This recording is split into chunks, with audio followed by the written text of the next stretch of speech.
One's that same question I've asked you 1,000 times. What's your name and where are you from? My name is Brooke Allen. I'm from Nashville, Tennessee. Could you tell me about how you first got involved in music? I first got involved in music, I guess I was probably about 12 or 13 when I got really serious about it. Like many people you talk to that are in the music business, you know, you're kind of born with it. I had that musical bone in my body when I was a kid. I was always doing stuff, singing, you know, pictures of me always wearing headphones or pretending like I'm singing into a microphone. But I got really serious about singing when I was probably about 13 years old.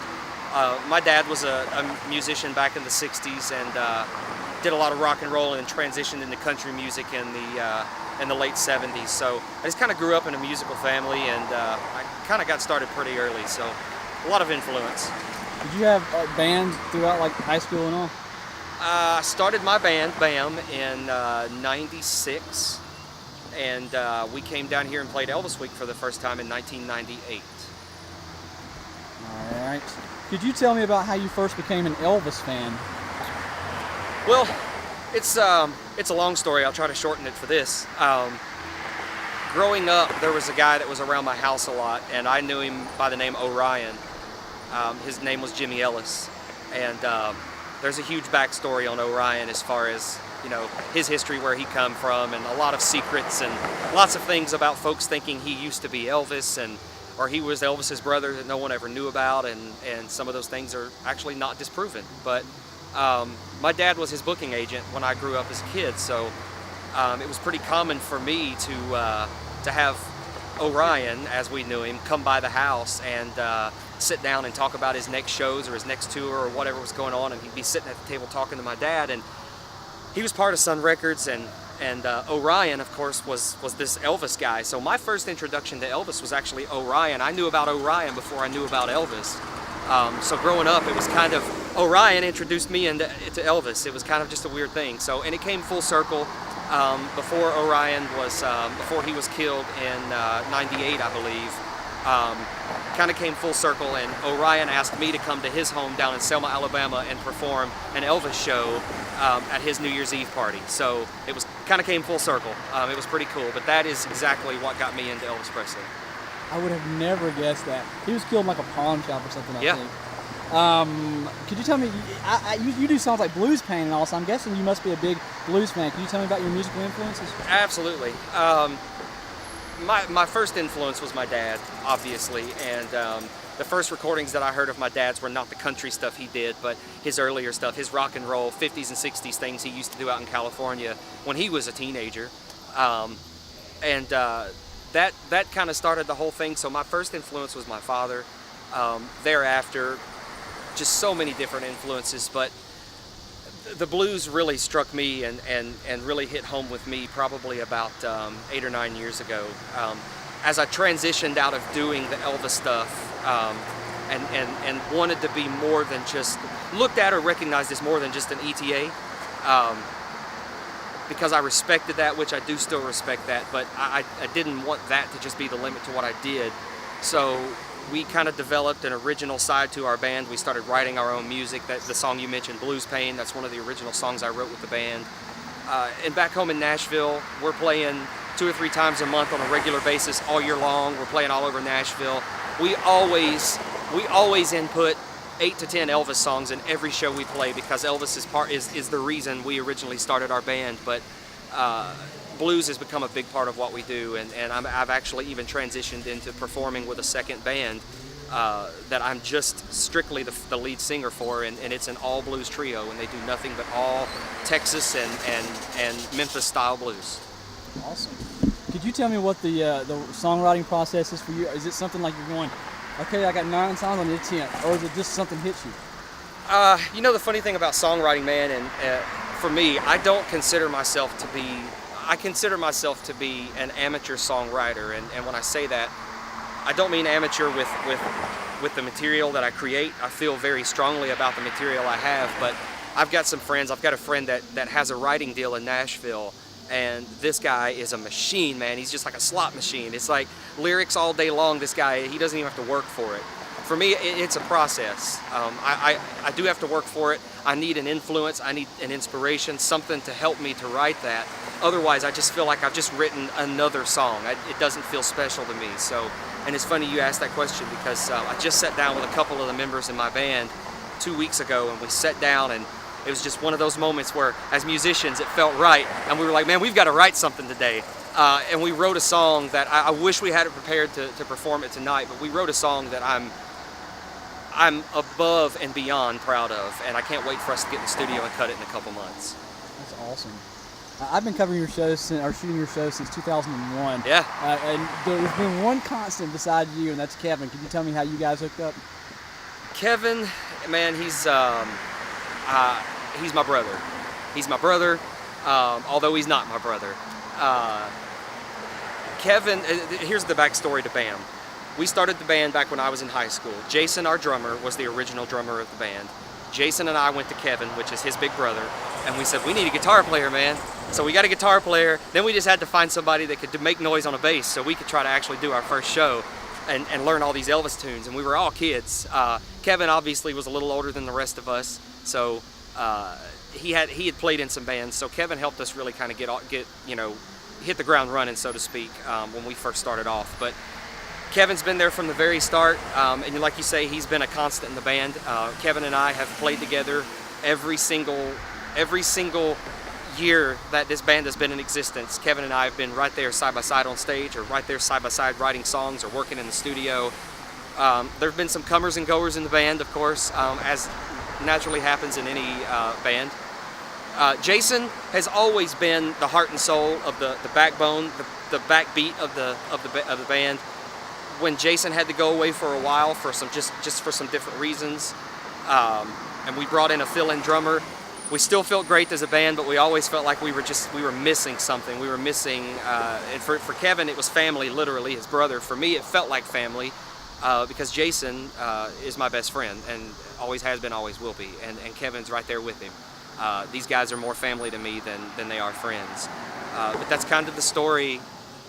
There goes the story. We've been together for that long, for 15 years, and still counting. And I don't see anything stopping it anytime soon. When you're doing a show such as a show in Gallatin, or even here at the tent, how do you prepare for a show like that? Well, preparation for the shows back home in Nashville, it's a little more intricate because we're working on so many different types of cover music. We're working on originals. We're tightening up the band to make sure. One of the things that you see bands do a lot of times, and we don't do it so much here at Elvis Week because you don't want the show to go too fast at Elvis Week. You know, you love being on stage and you don't want to just fly through your songs. So we relax ourselves as a band as far as etiquette. We relax ourselves a little bit here. We're not quite so proper. We're not transitioning one song to another. Here in Memphis, we really try to be very laid back with our approach and just have a great time with the audience and with our fans. Back home in Nashville, it's a little bit more about the show. So you're playing in a place. A lot of times when our band is playing in places in Nashville, we're playing in a spot that we've never played in before. You're auditioning, so to speak, hoping they're going to bring you back on a regular basis. So we sit down in the rehearsal room and we work on making one song flow into the next song, into the next song, into the next song. What are we going to say? When are we going to plug the website? When are we going to tell people where the next show is and how they can see us? So it's a big process back home, but when we come to Elvis Week, we kind of just let all that go, and we just come down here and we just enjoy our time with our fans and friends. Would you say it's easier to get a crowd into your show here in Memphis because they're already in Elvis fans, or is it easier back in Nashville? Yeah, that's a good question. I think the blessing here at Elvis Week is all due to Danny and Lena McCorkle and what they've done. When I was 14, I came down here with my dad. I sang an open mic night. They announced me at the time as being from Portland, Tennessee, where I lived. Found out Danny lived in Gallatin, Tennessee, and therein started that relationship. Me as a teenage kid, and Danny invited me over to the house, and we talked and kind of started that whole process and got us going with Elvis Week, and he got us invited down here to start playing the show and doing that. So the great thing about Elvis Week is the crowd comes to us because we've been doing it long enough and consistently enough every year since 1998 as a band, and every year since '96 for me as a performer. So it's wonderful coming to Memphis because as you asked me, we don't have to really try to get the crowd to come out they see our name, they hear our name, they know we're going to be here, and they show up and they support us just like they have every year. And it's an absolute blessing, and we love it. Back home in Nashville, yeah, marketing, your Facebook invites and Twitter and whatever you've got to do to get people out, because in Nashville, think about it. Think about just downtown Nashville alone. Think about Broadway alone. You may have something in the neighborhood of 15 to 18 bands on a Saturday night playing all at the same time on one street. So what can you do? What can you do as a musician and as a band to get those people to come from the club down the street and come in and see you in this club here? So Nashville, it's a little more tricky. You're in a music city. You kind of have to expect it. There's a lot of competition there. What is your goal as a performer? What is your goal as a performer? What do you want to leave with the audience leave with? Here at Elvis Week? Yes. I would like to leave the audience. I would like to leave them with the impression that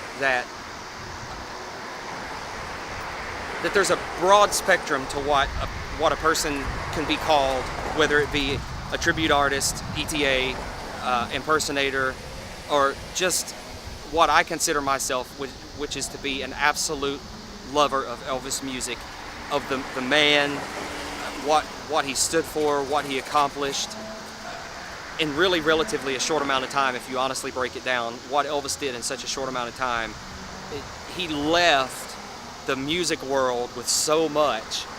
I would like to leave the audience with the impression that I'm not an ETA. There was a time when maybe I would have been considered that, and I appreciated that. Trust me, there's times I still would love to just go out and do 3 or 4 months of nothing but Elvis shows, and I get asked to do it all the time. But back home in Nashville, I think folks would understand that it's hard for us to do a lot of Elvis shows back in Nashville because we stay busy enough doing what we do as a band, BAM in Nashville. It's hard for us to abandon that to go do Elvis shows.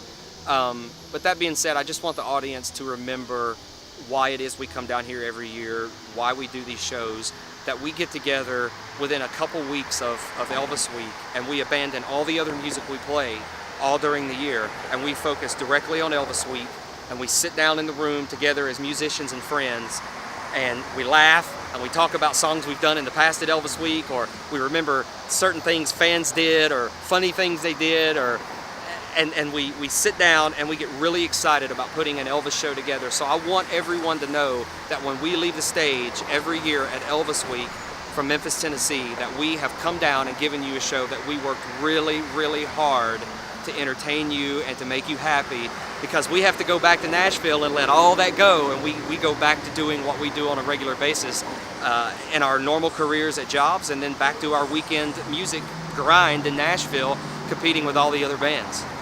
Your shows are so energetic. I don't see how you, for 2 hours and stuff, I don't know how you're not dying on that stage, man. Yeah, and man, when I come to Memphis, I try to just let it all out. I try to just let it all go and give 110% to the audience, because these folks are out here for a reason. Obviously, yes, they love Elvis music, but they also love the people that come out and sing it and perform it, and they love everyone equally. It doesn't matter if it's your first year you've performed Elvis Week or if it's the 20th year you've been here. Everyone loves you and respects you for coming down and doing the Elvis music, you know? So I feel like it's my job to come down here and lay that energy out. And then the band just feeds off of my energy, and I feed off of theirs. And back home, it's the same thing. Back home in Nashville, we're not coming down and we're not going out and doing a 2-hour show. We're playing 3 to 4 hour nights from 9 a.m. to 1 a.m. or 9 p.m. to 1 a.m. or 9 p.m. to 2 a.m. in the morning.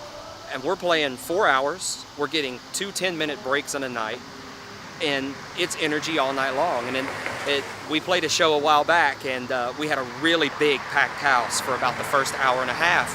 After it got past midnight, as expected, you know, folks started to head out the door, and we had about half the crowd after midnight that we had the rest of the night. And about midway through our last set, the sound engineer that was at the back of the room in this club we were playing in, he picks up a microphone and makes an announcement to the crowd over the top of everyone and says, "I just want to say that I've never seen a band come into a place and lose half of their crowd as it gets late past midnight and put on just as powerful as a show to the small audience at the end of the night as they were at the beginning of the night when the house was completely packed. So, and that hit home with me because sometimes you just get in emotions and you wonder if you're doing your job right, if you're doing it well enough, and to have a complete stranger who's working sound in a club to acknowledge the fact that your band is just laying it all out there at 1 o'clock in the morning for these people in a club, it makes you feel really good about what you're doing. That's awesome. I've heard you mention this several times on stage. You said you heard the original version of Suspicious Minds. I did. Can you tell me about that? You know, man, to be honest with you, the thing about it is it's hard for me to really recall. Musically, it felt somewhat the same, and the backstory on that is the writer of that song is Mark James. Mark James has been a client of my mother's for years. My mother's a hairstylist back in Nashville, and one day he was in getting a haircut, and I think it was when the CMA festival was going on in Nashville, or as they used to call it, Fanfare. And we were talking, and he's got a studio in Nashville called the Moody Blue, and he said, well, if you've got a minute when your mother's done cutting my hair, why don't you come with me down to the studio? I want to play something for you. So we went in the studio, it was dark, he turned on the lights, he powers up all of the gear, we go in the control room, and he's like, I want to play something for you. And immediately that guitar riff started out. Of course, it didn't sound the same, but the guitar riff started out, I immediately knew what it was, and I think at first I thought I was about to hear an alternate version of Elvis, or maybe just an outtake, and then quickly realized it wasn't Elvis singing, and the music was completely different. The arrangement itself was about the same, and I realized I was hearing what I perceived to be the original version of Suspicious Minds, and after we played it, Mark James turned to me and he said, you just heard the exact recording that I played for Elvis when I pitched him the song. He said, that's me singing, that's my demo of my song Suspicious Minds in the studio, and you just heard what I played for Elvis back in 1969 to get him to record my song. So I kind of took that as one of those little feathers in the cap, you know, like that's really cool. Not a whole lot of people will be able to say that happened to them, so I'm very thankful for that too. That's pretty awesome. Yeah. Last two things. All right. Is there anything, any funny story or anything about BAM that you think would be important to add into this that I didn't ask you? You want to hear a funny BAM story? Man, I feel bad to give you a story because so many of them involve Kevin. Yeah, Kevin's gonna think I'm picking on him. So I'm just going to say that we have a vault. We have a vault full of funny stories in BAM as guys playing together in a band for over 15 years. You can only imagine. And so many of our funny stories have actually happened right here in Memphis. From driving down the road and a car wreck happening right beside us to being in the middle of a police chase. We were staying at a hotel one year where there was a huge drug bust, and we were all laying down in the floor of our hotel because there were cops everywhere outside and we saw guns flying through the air, and we were like, holy crap, what is going on? I went into a gas station in Memphis one time after we played a night show here at Elvis Week. It was probably about 1 in the morning. I went into a gas station and these two guys walked into the gas station behind me. I was just picking up a drink, and I got to the counter and I paid for my drink, and the guy at the counter said, you need to leave and you need to go now. So apparently he had some idea that these guys were probably going to do something.